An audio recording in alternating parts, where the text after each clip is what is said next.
Hello everybody, this is Aaron Holloway with another video from my YouTube channel.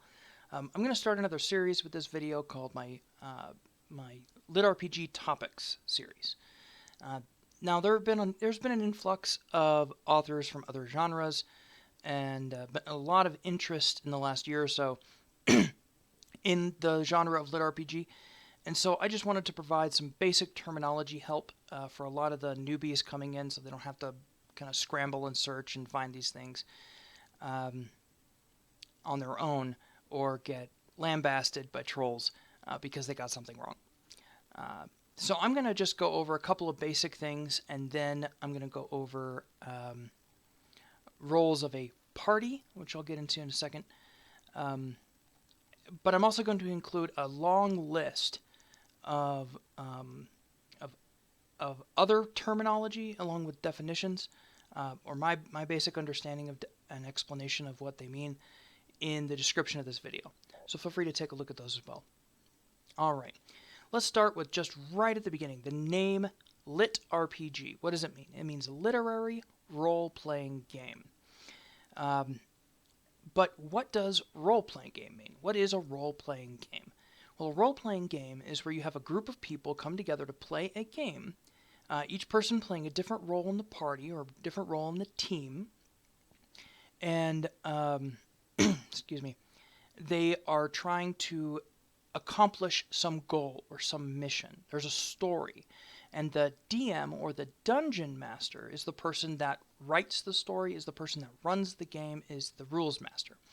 If there's a question as to how something happens, the DM is in charge. Alright, so that's role-playing game. A role-playing game is just that. And then we get into MMORPG, which is a massively multiplayer online role-playing game, or sometimes a multiplayer massively online. A couple of different ways you can look at it. Anyway, that's an MMORPG is essentially a game version of an RPG in a video game that has the ability for you to play with other players online. Then we get into the VMMORPG, which is a virtual version of the MMORPG. There are actually a couple of these in real life right now. I don't know how massive they are, but there are a couple of RPG games that currently exist, I believe, in the Oculus environment and in the Steam environment, where people can play together and fight each other in kind of virtual reality.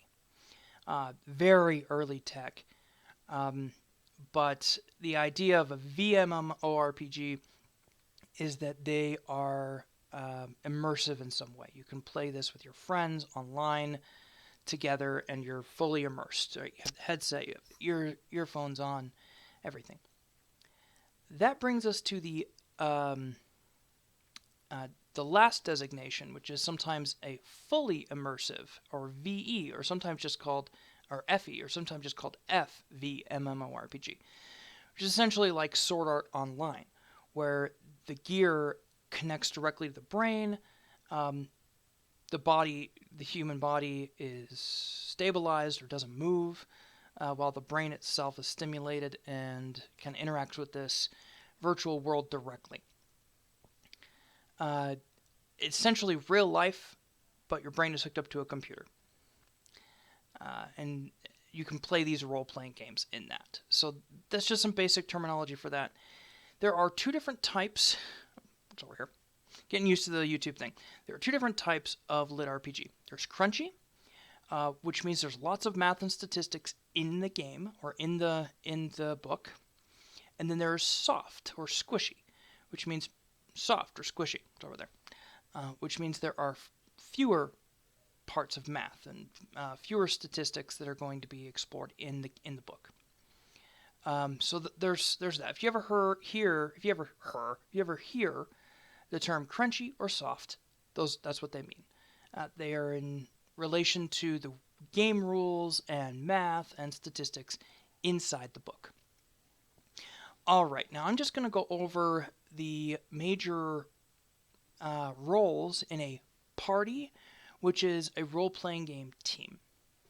The first and probably one of the most important roles is the tank. The tank is a character that is built to take lots of damage and shrug it off so that others can deal out more damage later. Sometimes called a bruiser, which is a tank that can deal out moderate amounts of damage themselves. Also known as a meat shield, a doorstop, a bunch of different other kind of playfully derogatory names. The tank is there to essentially block damage and take damage so that other players can do their job. Brings us to the second one, which is the healer or support mage. The support character is the one that is designed to aid the tank in surviving and helping the DPS, which we'll get into later, to deal out more damage. They augment others on their team to buff them and make them stronger while removing debuffs or curses, which make their team weaker. All while also healing and keeping their teammates alive. Sometimes called the cleric, the light mage, the medic, the buffer, that kind of thing. That brings us to role 3, which is the rogue. Typically, this is the skill horse, or the workhorse of the team. This is the party member with the most varied and highest level of skills and abilities.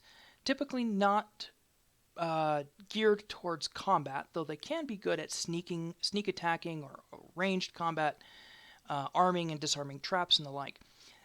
They're usually more focused around role-playing or getting around puzzles or getting around traps, opening doors, unlocking chests, that kind of thing. Think Indiana Jones mixed with a little bit of Lara Croft, mixed with some other roguish type characters from TV and movies that you've seen. All right, that brings us to the next one, which is the DPS, or damage per second. This is any character that can do sustained damage per second. They are the primary damage dealers on a team. Often these are what are called glass cannons, meaning they can deal out lots of damage, but cannot sustain much damage directly themselves. Often called glass cannons, the archer, evocation mage, things like that. There is a subgroup similar to the DPS called the burster, which instead of doing sustained damage, does a ton of damage all at once and then needs to wait to recharge their abilities or for their abilities to get off cooldown, which will be explained in the comments or in the description, sorry. And then the last one is crowd controller. This is typically a character role that is often considered not core or not super important, but personally, in my experience, I think they're extremely important. If your team is leveled to meet a certain challenge, and then you bring in a crowd controller, the crowd controller, even if they work just a little bit, even if they weaken the enemy just a little bit, that contest, that dungeon raid, that whatever it is, becomes so much easier. They are a force multiplier in many ways. This is a character that debuffs the enemy, curses them, slows them down using area of effect spells or abilities. This is a character that essentially is the opposite of the support mage. Instead of helping your team increase its ability to deal out damage or to take damage or healing them, this is somebody who is making the enemy team weaker. Hurting them over time with area of effect abilities, making them likely to trip or fall, cursing them, making them slower, all that kind of stuff, sickening them, that kind of thing. The crowd controller is often looked down upon, but in my experience, they can be extremely clutch. And clutch is one of those terms that'll be explained in the description below.